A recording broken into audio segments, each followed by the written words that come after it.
Right, for the latest developments in Ukraine and more importantly about the expectations expected of the South African government. I'm joined by Svitlana Sheremet. She is a Ukrainian national living in South Africa, and she speaks to us under the banner of the Ukrainian Association of South Africa. Ms. Sheremet, thank you very much for your time. Can I start by asking whether you still have relatives in Ukraine at this time? Yes, my whole family is in Ukraine. My parents, my brother, his family, my cousins, everybody is there. And what is your call on the South African government? My understanding is that you have been trying to get your family out of Ukraine and into South African borders. Yes, Ukrainian Association has submitted 2 petitions to Dirco for now, asking to ease visa process for Ukrainian relatives of those Ukrainians that reside in South Africa. Obviously, we will be financially responsible for their coming here, for their being here, at least for time being of this disaster that is happening in our country. So we take full financial responsibility for them, and at the moment it is impossible for our relatives to apply for visa, neither in Kyiv, in the capital of Ukraine, nor in any other country.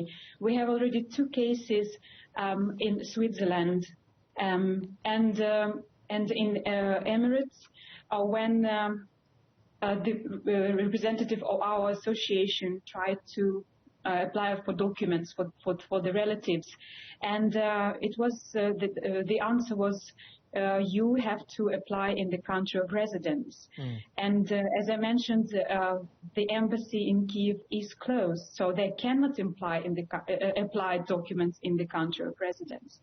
So what we are asking is just to ease entrance for our relatives, with us taking full responsibility for their financial support.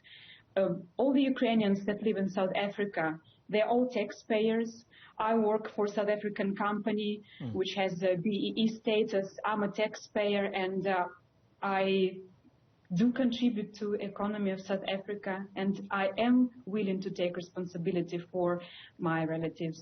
And obviously they won't come here on refugee status, to sort of make a dent in South African economy. No, we are going to pay for them, and we just ask to help us to bring them here, because it's impossible now to apply in any other embassy of any other country. Yeah. They're sent back to Ukraine. So this is a big issue at the moment. All right. Svitlana, can I ask you to just hang on exactly on the line as we continue the conversation, because we are joined on the line by the spokesperson of the Department of International Relations and Cooperation, Mr. Clayson Monyela. Mr. Monyela, thank you very much for your time. I'm hoping you have heard what Ms.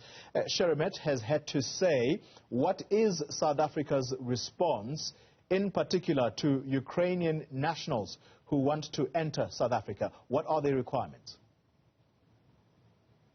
No, I didn't hear what she had to say.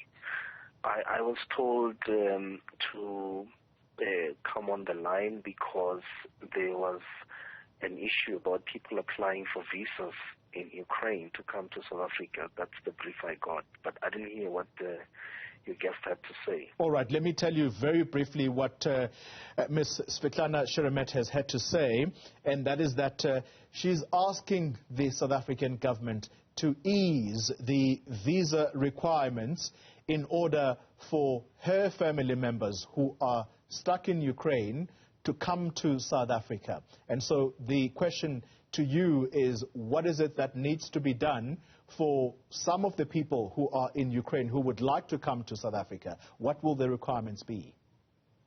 Yeah, I think it would have helped if the producers had gotten the brief correct, because travel documents are the domain and terrain of Home Affairs. So if there's anyone appealing for the rules and the policies to be relaxed, considering what is happening, that decision can only be taken by Home Affairs. So the brief I got to come to the interview is slightly different from the issue that's being discussed.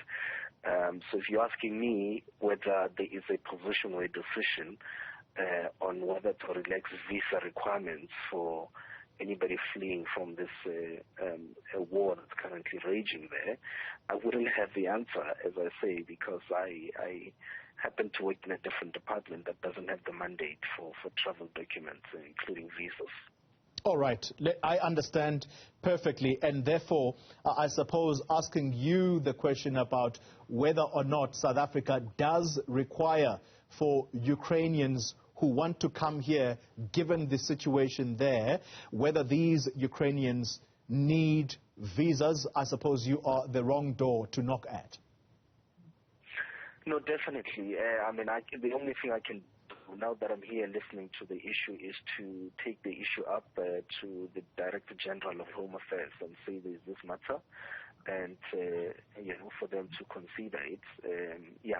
The other issue, this is just, I think, an obvious one, is that our embassy in Ukraine is closed because there's a war currently going on there. We had to move our ambassador, Andrei Ronevald, and his team into one of the neighboring countries. So there's nobody at that embassy now because of this prevailing security situation on the ground here. All right. And so the Ukrainian embassy, the South African embassy in Ukraine, has now moved. Am I correct? Am I hearing you correctly? And in which country exactly has it moved to? No, it has not moved. It's closed. There's nobody there. It's closed. We have embassies in some of the neighboring countries. We've got an embassy in Hungary.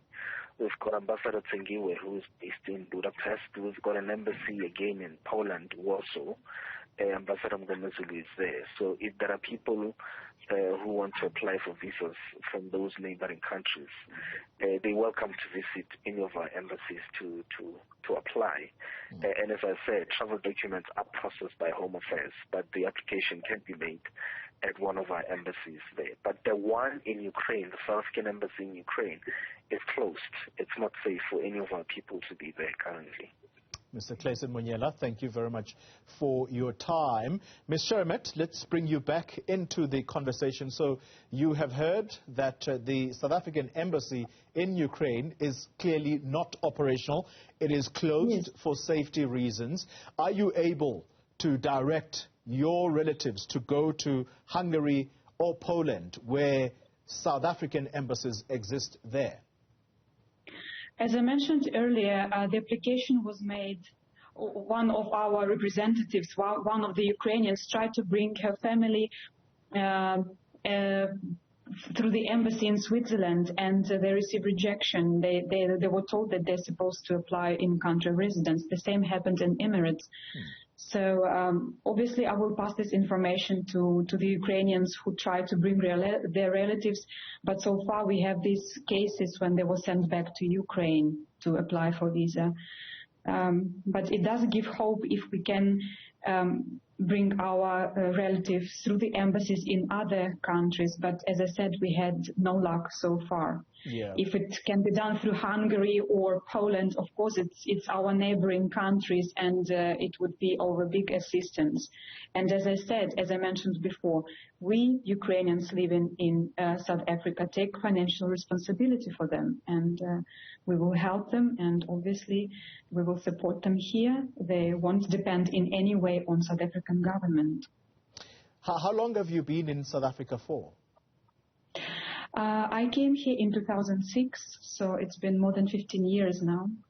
And you are married to a South African, I believe? Yes, I am married to South African, yes. We met in Ukraine. Yeah. And what is your stance, or what is your reaction to the South African position on this ongoing war between Russia and your home country?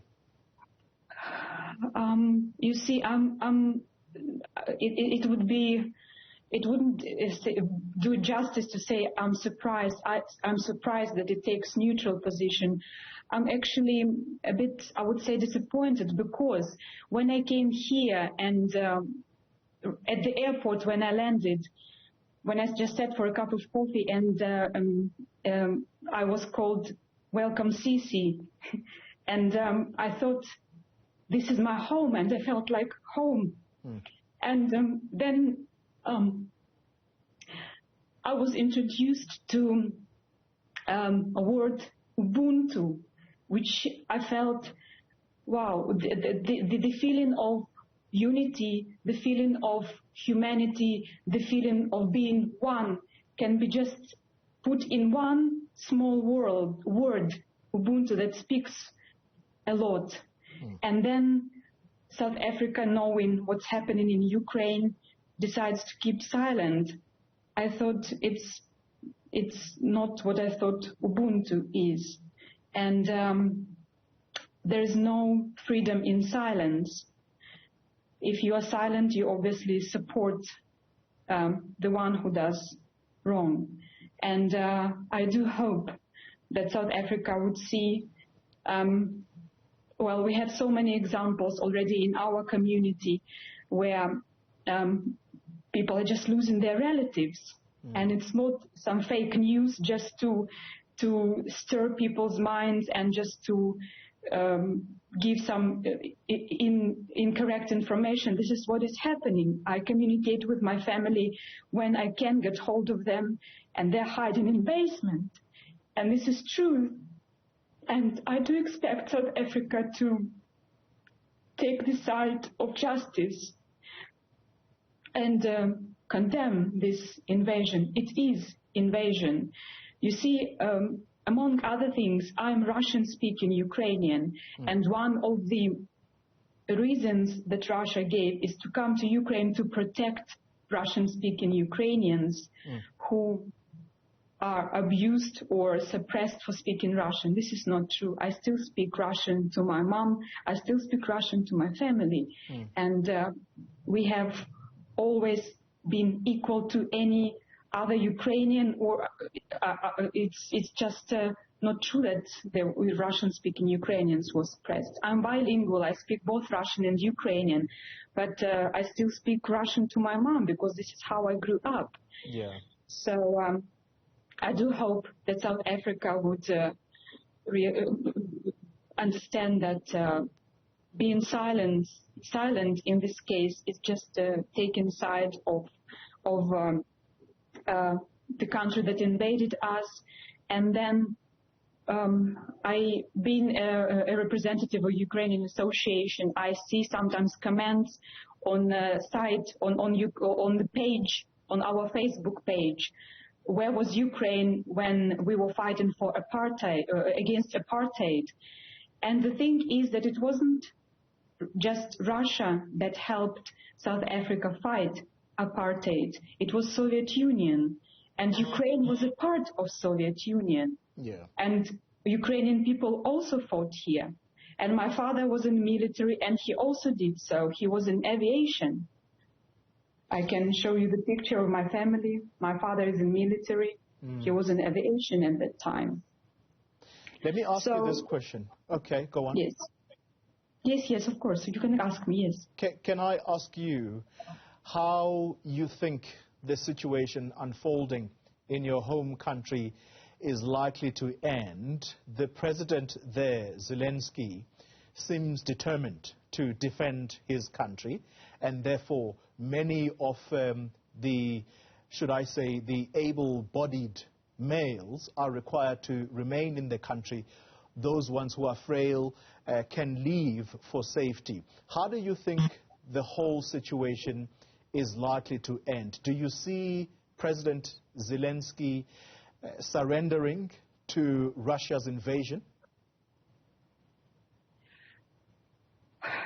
Well, you see, Ukrainian people are rather courageous, and I think this is what Russian government didn't expect.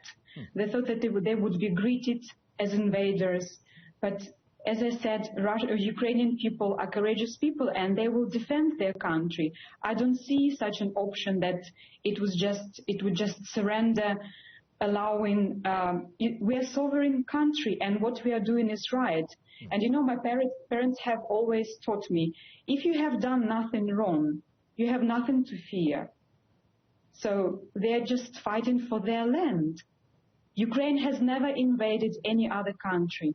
Ukraine has never colonized any country. Ukrainians just have lived as a peaceful nation, and we've been independent for more than 30 years. And just to come to a sovereign, independent country, for whichever reasons Russia says they came, I do not think it's right. And Ukrainian people will stand for their land. My brother is in Kiev. He helps volunteering, and although he has a poor eyesight, he went and he asked to take him to the military. Yeah. My father is he's military, but he's retired now. But he's still in Ukraine, and Ukraine just stand for their land. I don't see that they would choose the option of being defeated. All right. And truth is on our side, and I do believe God is on our side as well, just because we protect our country. All right. Svitlana Sheremet, thank you very much for your time. We hope to speak to you again if you indeed allow us, so that we can keep track of what is happening in particular regarding your family. Thank you very much for your time. My pleasure, and thank you very much. Thank you so much.